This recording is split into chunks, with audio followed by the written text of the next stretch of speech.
નમસ્કાર મિત્રો, શ્રી કૃપાલુ શૈક્ષણિક સંકુલ યુટ્યુબ ચેનલમાં આપનું હાર્દિક સ્વાગત છે। આવા જ એજ્યુકેશનલ વિડીયો જોવા માટે લાઇક, શેર અને સબસ્ક્રાઇબ કરવાનું ભૂલતા નહીં। નમસ્કાર વિદ્યાર્થી મિત્રો, ફરી એક વખત કૃપાલુ શૈક્ષણિક સંકુલ પ્રાસલી દરેક ધોરણ 10ના વિદ્યાર્થીનું હાર્દિક સ્વાગત કરે છે।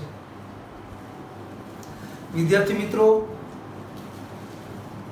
ધોરણ 10ના વિજ્ઞાનની અંદર આપણો પ્રકરણ 15 આપણું પર્યાવરણ ચાલુ છે। આગળના બે વિડીયોઝ જોયા, જેમાં પર્યાવરણ એટલે શું, તેની વિશેષતાઓ, નિવસન તંત્ર, એના ઘટકો, નિવસન તંત્રના પ્રકારો, માછલી ઘર વગેરે વિગતો સમજ્યા। પ્રકરણ 15ની અંદર જ આપણે આગળ પાર્ટ 3ની અંદર પરીક્ષાલક્ષી બે શોર્ટ નોટ સમજવાનો પ્રયત્ન કરીએ। અહીંયા આપણે બે ટોપિકો સમજવાના છે મુખ્ય, એક આહાર શૃંખલા અને આહાર ઝાડ। આહાર શૃંખલા અને આહાર ઝાડ એ બંને એકબીજાને કનેક્ટેડ છે। આહાર શૃંખલાને સમજાઈ જાય તો આહાર ઝાડ છે ઘણો બધો પ્રશ્નનો જવાબ તમે એમના વર્ણન કરી શકશો। એટલે આહાર શૃંખલાને આપણે પહેલા સમજવાનો પ્રયત્ન કરીએ તો કે શું કહે છે આહાર શૃંખલા? તો કે આપણે આગળ નિવસન તંત્રની ડેફિનેશનને ક્લિયર કરી। હવે હું એવું માનું છું કે નિવસન તંત્ર એટલે શું એ મારે અહીંયા સમજ આપવાની જરૂર રહેતી નથી। એના ઉપરથી આપણે આહાર શૃંખલા લઈએ તો કે શું કહે છે? તો કે દરેક નિવસન તંત્રમાં સજીવો પોતાના ખોરાક માટે એકબીજા પર આધારિત હોય છે। કોઈ પણ નિવસન તંત્ર લઈએ, આપણે ઘણા બધા નિવસન તંત્ર જોયા હતા। જંગલનું નિવસન તંત્ર, રણ પ્રદેશનું નિવસન તંત્ર, ખારા પાણીનું, મીઠા પાણીનું, તળાવનું, કોઈ પણ નિવસન તંત્રમાં લો તો એની અંદર રહેલા તમામ સજીવો છે એ પોતાના જીવન નિર્વાહ માટે, ખોરાક માટે એકબીજા ઉપર આધારિત હોય છે। અને આવા સજીવો ક્રમિક રીતે આહાર શૃંખલા રચે છે। એટલે શું કહેવા માંગે છે? તો કે એક ભક્ષ્ય છે તો બીજો ભક્ષક બને છે। એટલે એકાબીજા ઉપર આ રીતે આધારિત છે અને ક્રમશઃ એક શૃંખલાઓ રચે છે।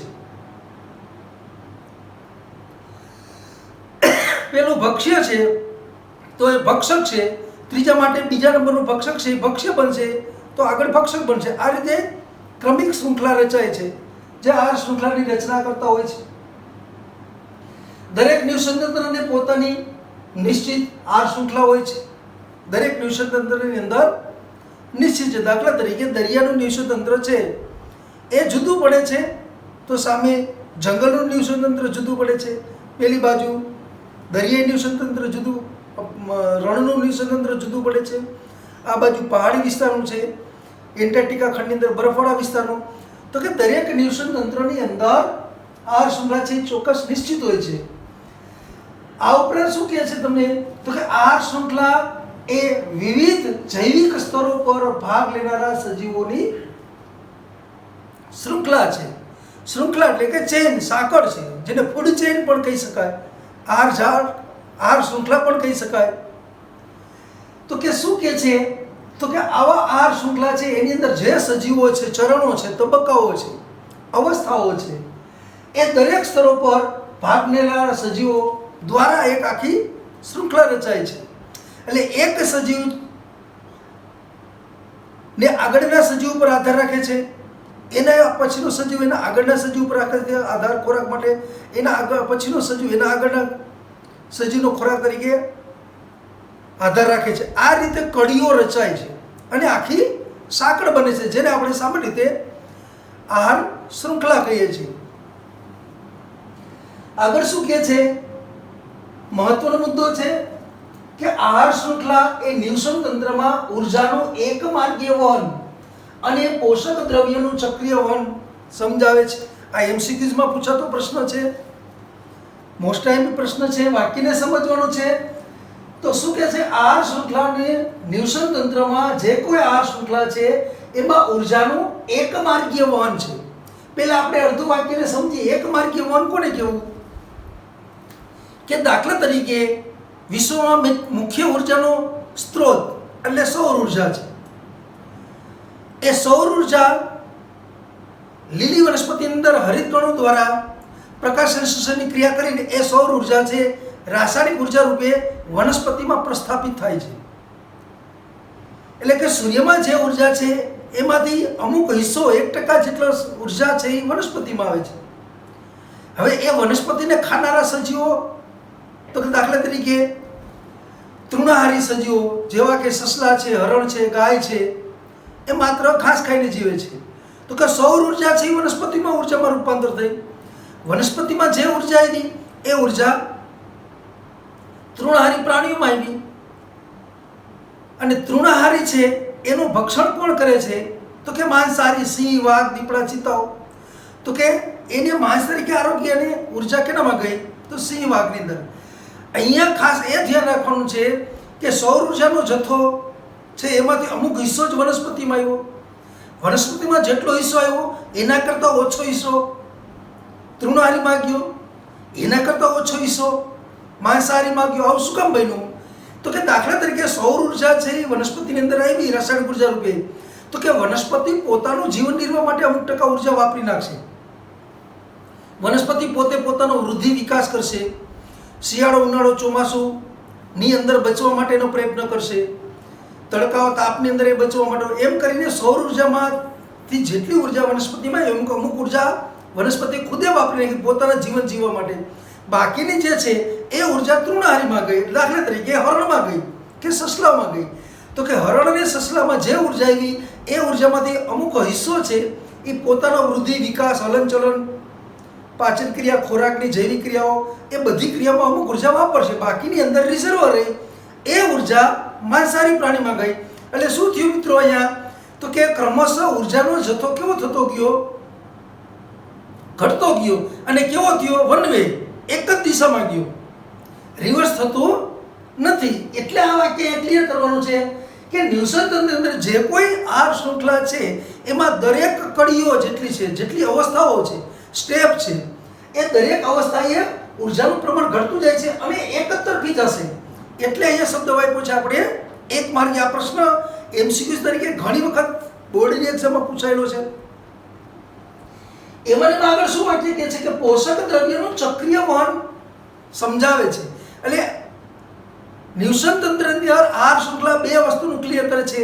એક તો આ લીધું આપણે ઉર્જા છે, એક માર્ગીય છે, એ ક્લિયર કર્યું. અને બીજું શું સમજાવે છે કે પોષક દ્રવ્યનું ચક્રીય વહન સમજાવે છે. તો કે ચક્રીય વહન શું છે? તો કે દાખલા તરીકે વનસ્પતિ છે એ કુદરતી આફતો કે કોઈ કારણોસર અમુક વનસ્પતિઓ નાશ પામે છે અને એ મૃત્યુ પામી અને શરીરમાં એ જમીનની અંદર સડીને કોવાઈને એનો વિલય થઈ જાય છે. એવી રીતે વનસ્પતિને ખાનારા પ્રાણીઓ છે, પ્રથમ ઉપભોગી તૃણાહારી, એ પણ અમુક પ્રાણીઓ છે અમુક સમયે મૃત્યુ પામે છે, સડીને કોવાઈને જમીનમાં પડે છે. પછી માંસાહારી છે, સિંહ, વાઘ, એ બધા પ્રાણીઓ પણ અમુક ઉંમરે કોઈ કારણોસર આકસ્મિક રીતે મૃત્યુ પામે છે અને જમીનમાં પડીને સડીને કોવાઈને વિલીન થઈ જાય છે, વિઘટન થઈ જાય છે. અને એમાંથી જે જમીનમાં પડે છે એનું વિઘટન થઈ અને પાછું નાઇટ્રોજન છે કે બીજા તત્વો છે એનું પાછું વાતાવરણમાં પ્રસ્થાપન કરે છે અને પાછું આ જ સાયકલમાં દાખલ થઈ જાય છે. એટલે પોષક બાબતમાં કેવું છે? ચક્રીય છે, ફર્યા જ કરે છે. અને ઉર્જા બાબતમાં કેવું છે? તો કે એક માર્ગીય છે. આ બે વસ્તુ ખાસ આ ટોપિકની અંદર સૌથી મહત્વનો ટોપિક આ છે. આગળ લઈએ શું કહે છે કે આહાર શૃંખલા 3 કે તેથી વધુ ચરણો, તબક્કાઓ કે કડી જે કયો હોય એની રચાતી હોય છે. મિનિમમ 3 જોઈએ છે. દાખલા તરીકે અહીંયા અલગ અલગ આપ્યા છે કે દાખલા તરીકે આપણે જંગલનું ન્યુટન તંત્ર છે એમાંની એક આપણે આહાર શૃંખલા લઈએ તો કે જંગલમાં શું હોય? તો કે વનસ્પતિ હોય. વનસ્પતિને ખાનારું બીજું ચરણ કોણ છે? તો કે હરણ છે કે બીજા પ્રાણીઓ છે તૃણાહારી. તો હરણનો શિકાર કરનારો કોણ છે? માંસાહારી. તો કે આ 3 ચરણની એક આહાર શૃંખલા થઈ. 3 ચરણ. એ જે તૃણભૂમિ ઘાસના મેદાનની અંદર જોઈએ તો કે ઘાસને ખાનારા, જેમાં જે વનસ્પતિઓ છે એને ખાનારા કોણ છે? તીડ, કીટકો છે. એટલે એક ચરણ થયું, બીજું ચરણ થયું. તીડ, કીટકો છે એને ખાનારા કોણ છે? દેડકાઓ છે. દેડકાને ભક્ષણ કરનારા કોણ છે? સાપ છે. સાપનું ભક્ષણ કરનારા કોણ છે? બાજ, સમડી છે. તો કે આમાં કેટલા ચરણો થયા જો તમે, કેટલી બધી તબક્કાઓ આવ્યા. તબક્કો એટલે એક એક કડી. એક સજીવ છે, આખી સાંકળ હોય, જેમ લોખંડની સાંકળો એમાં કડીઓ હોય છે, એમ એક એક કડીઓને ભેગી કરો એટલે આખી સાંકળ તૈયાર થાય છે. એમાં અહીંયા એક એક પ્રકારના વનસ્પતિ સજીવોને ભેગા કરો એટલે આખી એક શૃંખલા તૈયાર થાય, સાંકળ થાય છે, જેને આપણે આહાર શૃંખલા કહીએ છીએ અથવા તો ફૂડ ચેઇન કહીએ છીએ. એ જ રીતે તળાવ છે. તો કે તળાવની અંદર અમુક પ્રકારની જલીય વનસ્પતિ હોય, લીલ હોય, પછી એમાં જળચર પ્રાણીઓ હોય, નાના નાના છે, ઝીંગા છે, બીજા પ્રાણીઓ છે, એ આવી વનસ્પતિને ખાઈને જીવનારા છે. એને તો કે માછલીઓ ખાઈ જાય છે. તો આની અંદર હજી પણ એક સ્ટેપ વધારી શકાય. તો કે નાની નાની માછલીઓ છે આ ખાય છે, પાછી નાની માછલીઓને બ્લુ વ્હેલ જેવી મહાકાય માછલીઓ છે એ પેલી નાની માછલીઓને ખાઈ જાય છે. તો પણ એક સાંકળ થઈ. અથવા તો તમે માછલીમાંથી સીધા માછલીને ખાનારા બગલાઓ છે કે બીજા પ્રાણીઓ છે એ એને ખોરાક દેતો. આ પણ એક જલચર નિવસન તંત્રની એક સાંકળ થઈ. તો આ એક સાંકળ એટલે એક આહાર શૃંખલા. આ દાખલા કે જંગલની આહાર શૃંખલા થઈ, આ ઘાસના મેદાનની આહાર શૃંખલા થઈ. એવી રીતે આ તળાવની, તો તળાવની અંદર પણ મીઠા પાણીની આહાર શૃંખલા જુદી હોય, ખારા પાણીની, એવી રીતે બરફ વિસ્તારની અંદર આહાર શૃંખલા થાય, રણ પ્રદેશમાં આહાર શૃંખલા થાય. અને દરેક નિવસન, આપણે ઉપર મુદ્દો લીધો હતો કે દરેક નિવસન તંત્રમાં પોતાની નિશ્ચિત આહાર શૃંખલા બનાવે છે. એટલે કે રણ પ્રદેશમાં જે આહાર શૃંખલા જોવા મળે એ બરફવાળા પ્રદેશમાં ના પણ જોવા મળે.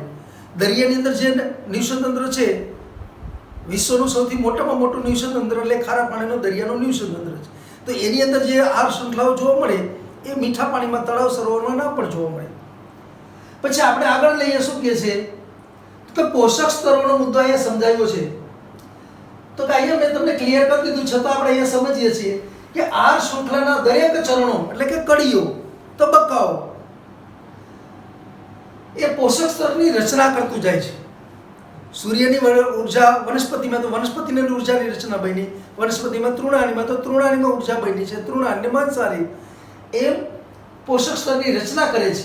તો એની અંદર પહેલું આવે છે ઉત્પાદકો. ઉત્પાદકો કોણ? તો કે તમે 9મા ધોરણમાં પણ શીખ્યા, આગળ પ્રાથમિક શાળાની અંદર પણ શીખેલા છે. ઉત્પાદકો એટલે સ્વયંપોષી, જેને સ્વાવલંબી કહીએ છીએ આપણે. તો કે વિશ્વમાં સ્વયંપોષી સજીવ કોણ છે? તો કે જેની અંદર હરિતકણ છે અને સૂર્યપ્રકાશ, વાતાવરણનો કાર્બન ડાયોક્સાઇડ અને મૂળે ચૂસેલા પાણી દ્વારા પ્રકાશ સંશ્લેષણની ક્રિયા કરી અને સૌર ઉર્જાને રાસાયણિક ઉર્જામાં રૂપાંતર કરી અને એની અંદર ખોરાક રૂપે ઉર્જા સંગ્રહ થાય છે. એને ઉત્પાદકો કહેવાય છે. કારણ કે મૂળ પૃથ્વી ઉપર જીવસૃષ્ટિમાં ઉર્જાનું ઉત્પાદન પહેલા કેમાં થયું? વનસ્પતિમાં. માટે એને આપણે ઉત્પાદકો કહીએ છીએ. ઉત્પાદકો વનસ્પતિ. વનસ્પતિ એટલે કોણ? સ્વયંપોષી. તો શું કહે છે? પ્રથમ પોષક સ્તર હોય છે. એટલે પહેલું જ આ પોષક સ્તરો છે, એકમાંથી બીજા, બીજામાં ત્રીજામાં જાય છે. એમાં પહેલું જ પોષક સ્તર કોણ? તો કે ઉત્પાદકો એટલે કે સ્વયંપોષી લીલી વનસ્પતિઓ, જે પ્રકાશ સંશ્લેષણની ક્રિયા દ્વારા સૌર ઉર્જાનું શોષણ કરી ખોરાક રૂપે રાસાયણિક ઉર્જામાં સ્થાયીકરણ કરે છે. એને એટલે કે સૌર ઉર્જાને પહેલી ઉર્જા કેમાં સ્થાપન થયું? વનસ્પતિમાં. આ પણ પ્રશ્ન પૂછાતો આવે છે.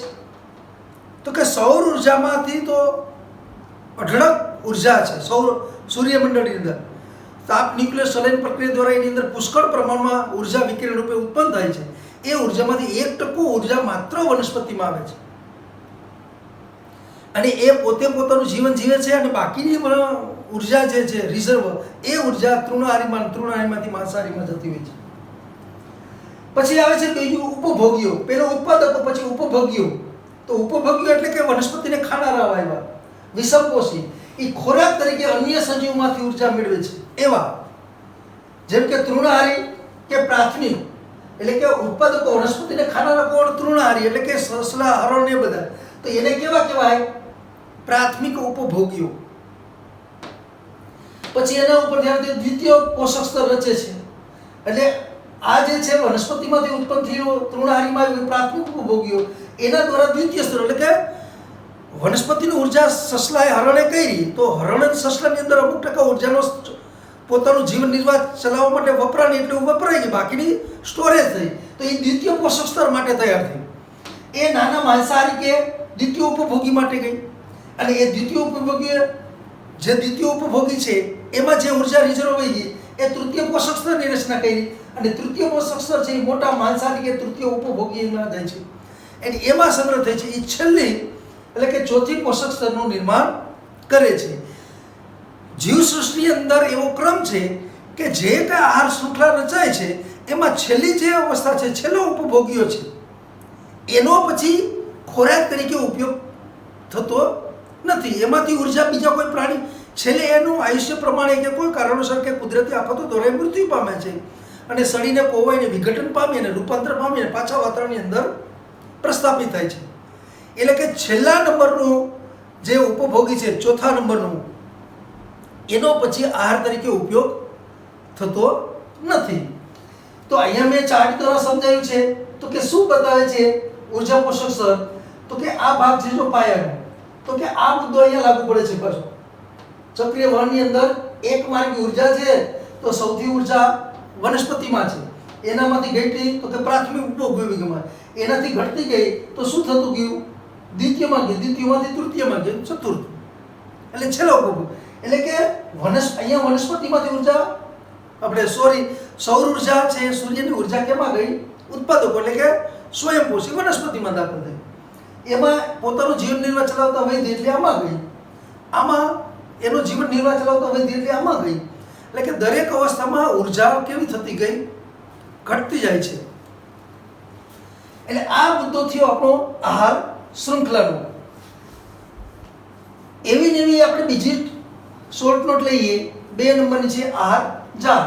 હવે જેને આ શૃંખલા સમજાઈ જાય, આ શૃંખલાને આપણે ઉદાહરણ આપ્યા જંગલનું, તૃણભૂમિ અને તળાવ, આવા ઘણા બધા આહાર શૃંખલા. જો આ સમજાઈ જાય તો આ પ્રશ્ન સહેલો છે. આમાં વર્ણનનું બહુ મહત્વ નથી, ચાર્ટ છે એ મહત્વનો છે. તો કે શું કહેવાય? સરળ ભાષામાં આપણે સમજીએ કે 4-5 લોખંડની કડીને ભેગી કરી એટલે એક સાંકળ બની, તો એ એક આહાર શૃંખલા થઈ. હવે બીજી કોઈ સાંકળ એવી હોય લોખંડની કડીથી બનેલી, એ સાંકળને આ સાંકળ એને જોડીએ, બીજી સાંકળ છે એની એને ત્રીજી સાંકળને જોડી, ત્રીજી સાંકળને વળી ચોથી એને જોડી, ચોથીને પાછા પહેલી એને જોડી, તો કે બધી સાંકળો છે અવળી સવળી જોડાઈ ગઈ. તો કે બધી સાંકળોથી બનેલી રચના એટલે આખું ઝાડું બન્યું, આખું ઝાડું બને છે, નેટ જેવી રચના થઈ ગઈ છે. એને આપણે કહીશું આહાર જાળ. આટલો જ એનો અર્થ સમજવાનો છે. આપણે લઈએ સમજીએ તો કે આહાર જાળ શું છે કે સજીવો પોતાની ખોરાકની જરૂરિયાત માટે એકબીજા પર આધારિત હોય છે અને આહાર શૃંખલા બને છે. જે અહીંયા આપણે ટોપિક પહેલો લીધો તો એ જ કે દરેક નિવસન તંત્રની અંદર આહાર શૃંખલા છે સ્વતંત્ર છે, અને દરેક નિવસન તંત્રની આહાર શૃંખલાની અંદર દરેક સજીવો એકબીજા માટે અને પોતાના પોષણ માટે, ખોરાક માટે એકબીજા સજીવ ઉપર આધારિત હોય છે. દરેક નિવસન તંત્ર આગવી આહાર શૃંખલા ધરાવે છે, એ પણ મુદ્દો આમાં આવતો હતો જ. કઈ રીતે આગવી છે? દાખલા કે રણ પ્રદેશમાં જે આહાર શૃંખલા જોવા મળે તો એ પહાડી પ્રદેશની અંદર અથવા તો બરફવાળા પ્રદેશની અંદર ના પણ જોવા મળે. પછી ખારા પાણીની અંદર જે નિવસન તંત્રની અંદર જે આહાર શૃંખલા જોવા મળી એ મીઠા પાણીમાં ના પણ જોવા મળે. એટલે એ રીતે દરેક નિવસન તંત્રમાં જે કોઈ આહાર શૃંખલા છે એ આગવી વિશેષતા ધરાવતો હોય છે. પછી શું કહે છે? એક આહાર શૃંખલાના સજીવો અન્ય નિવસન તંત્રની હાજર શૃંખલા સાથે સંકળાય છે. હમણાં મેં તમને વાત કરી કે એક લોખંડની સાંકળની કડીઓથી બનેલી શૃંખલા એની સાથે બીજી સાંકળ જોડો, એવી વાત થઈ છે. જો શું કહે છે? એક આહાર શૃંખલાના સજીવો અન્ય નિવસન તંત્રની હાજર શૃંખલા સાથે સંકળાય એટલે શું થાય છે? તો કે અહીંયા આપણે લઈએ તો દાખલા તરીકે આ આપણે જંગલનું નિવસન તંત્ર છે, આ તૃણભૂમિનું નિવસન તંત્ર છે. તો કે આ નિવસન તંત્ર એક શૃંખલા છે, એ શૃંખલા આની હારે ક્યાંક ને ક્યાંક કોઈ સજીવ હારે કનેક્ટેડ છે. આ સ્વતંત્ર છે અને જોડાયેલ પણ છે, એ રીતે કહેવા માંગે છે. એટલે શું કહે છે અહીંયા?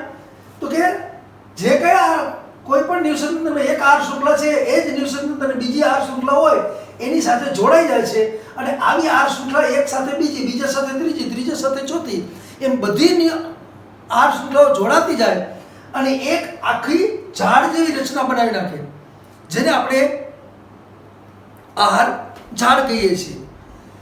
પછી શું કહે છે કે આહાર શૃંખલાની લંબાઈ અને જટિલતામાં ખૂબ જ ભિન્નતા હોય છે. તો કે બધી આહાર શૃંખલા સરખા લંબાઈની નથી, કારણ કે કોઈની અંદર 3 તબક્કા છે, 3 કડી છે, કોઈની અંદર 4 તબક્કાઓ છે, કોઈની અંદર 5 તબક્કાઓ છે. એટલે દરેક નિવસન તંત્રની અંદર જે આવો આર શૃંખલાઓ આવેલી છે એ ચોક્કસ લંબાઈથી બનેલી હોય છે. એની ભિન્નતા ધરાવે છે. દરેક સજીવો બે કે વધારે પ્રકારના સજીવોનો ખોરાક તરીકે ઉપયોગ કરે છે. દરેક સજીવ, મોટા ભાગના, બધા કરે છે એવું નથી, પણ દાખલા તરીકે માની લો કે ઉંદર છે, તો ઉંદર જીવજંતુ એ ખાશે અને શાકાહારી વસ્તુ હશે એ પણ ખાશે. કૂતરાઓ છે એ શાકાહારી ખાશે, માંસાહારી ખાશે. મનુષ્ય છે એ શાકાહારી ખાશે, માંસાહારી પણ ખાશે. એટલે કે દરેક સજીવ ઓછામાં ઓછા બે આર શૃંખલાની કડી સાથે જોડાયેલા રહે છે. અને પછી શું કહે છે અહીંયા, શું કે દરેક સજીવો બે કે વધારે પ્રકારના સજીવોનો ખોરાક તરીકે ઉપયોગ કરે છે અને પોતે અનેક સજીવોનો ખોરાક બને છે. દાખલા તરીકે ઉંદર છે એ શાકાહારી ખાય છે ને માંસાહારી ખાય છે, એટલે બે સાથે જોડાણો. પણ ખુદ ઉંદર છે એ પણ કોકનો શિકાર બને છે, એટલે પોતે બે સાથે જોડાય છે ને પોતાનો શિકાર પાછો કોઈ પણ આર શૃંખલાની કોઈ પણ કડી એનો શિકાર તરીકે ઉપયોગ કરે છે, એમ કહેવા માંગે છે. અને ત્યાર પછીનો પાંચમો મુદ્દો છે કે આમ એક સીધી આર શૃંખલાને સ્થાને સજીવો વચ્ચેના આહાર સંબંધો એ શાખાયુક્ત હોય છે. અહીંયા ખાલી એક સિંગલ શૃંખલાની વાત હતી, પણ એ જ શૃંખલાઓ સજીવો છે એ શાખા રૂપે જોડાઈ જાય છે. અને આમ આ શૃંખલાની શાખાવાળી એક રચના એ જાળીરૂપ રચના બને છે. અને આવી જાળીરૂપ આર શૃંખલાની રચના એને આપણે શું કહીશું? આહાર જાળ કહીશું. આ જ વર્ણનને ચાળીતો રસ સમજવા, જો આમાં ઘણી બધી આવી આર શૃંખલાઓ છે. અહીંયા જે 3 ઉદાહરણ લીધા હતા એ બધા જ આમાં ઉદાહરણ છે. દરિયાઈ વનસ્પતિ, દરિયાઈ જીવસૃષ્ટિ છે, ક્ષુપ છે, રણ પ્રદેશનું છે, છોડ છે, જંગલનો છે. તો આ મુખ્ય 4 સ્ત્રોત છે. તો એમાંથી ઉત્પન્ન થતા આને ખોરાક તરીકે આ ઉપયોગ કરે છે, એનો ખોરાક તરીકે આ ઉપયોગ કરે છે, એ રીતે. એ નાના નાના છોડ છે તૃણાહારી, તો એમાં તીડીઓ ખાય છે, કીટકો ખાય છે. દાખલા કે જો માનો આપણે એક સમજવું હોય કે દાખલા કે રણ પ્રદેશમાં ટૂંકું ઘાસ છે, એને ખાનારા કોણ છે? કીટકો. કીટકોને ખાનારા આ પક્ષી છે. તો અહીં જો આ એક આર શૃંખલા પૂરી થઈ ગઈ. પણ હવે કીટકોને ખોરાક તરીકે કોણ ઉપયોગ કરે? દેડકાઓ. દેડકાઓને ખોરાક તરીકે કોણ ઉપયોગ કરે? સાપ. સાપને ખોરાક તરીકે સમડી. તો આ કેટલા ચરણોની થઈ? જો 1 2 3 4 5. તો કે 5 કડીઓથી જોડેલી એક શૃંખલા બની. એટલે આ એક શૃંખલા થઈ, આ બીજી શૃંખલા થઈ. એ રીતે દાખલા કે ઉંદર, ઉંદરને પાછળ સાપ ખાય, સાપને પાછળ. એટલે આ જે આર શૃંખલા હતી એની સાથે આ આર શૃંખલા જોડાઈ ગઈ. એટલે એક એક નોખી નોખી આર શૃંખલાઓ છે અરસપરસ બીજી આર શૃંખલા સાથે જોડાઈ અને આખી જાળી જેવી રચના બનાવી દીધી. તો આને શું કહીશું આપણે? આહાર જાળ કહીશું. આની અંદર દાખલા કે આ જે છે એ ઉત્પાદકો છે, કારણ કે સૌર ઉર્જાનો ઉપયોગ આ જ કરવાના છે. તો કે આ ઉત્પાદકો, જેને આપણે શું કહીશું? સ્વયંપોષી. પછી એનો ખોરાક ખાનાર તરીકે આ બધા છે. તો કે તૃણાહારી, પ્રથમ ઉપભોગીઓ. આનો ખોરાક તરીકે આ ઉપયોગ કરે છે. તો કે એ પ્રાથમિક માંસાહારી છે, એટલે દ્વિતીય ઉપભોગીઓ. અને એને ખોરાક તરીકે આ ખાય છે, તો એ થઈ ગયા તૃતીય, એટલે કે ઉચ્ચ કક્ષાના ઉપભોગીઓ. એટલે કે વચ્ચેના જે છે આ છે એનો ક્યાંય ને ક્યાંય ખોરાક તરીકે ઉપયોગ થશે. છેલ્લી ઉચ્ચ કક્ષાનો માંસાહારી છેલ્લી ઉપભોગ્યની અવસ્થા આવે છે, તો કે આને ખોરાક તરીકે બીજા સજીવો ઉપયોગ કરતા નથી.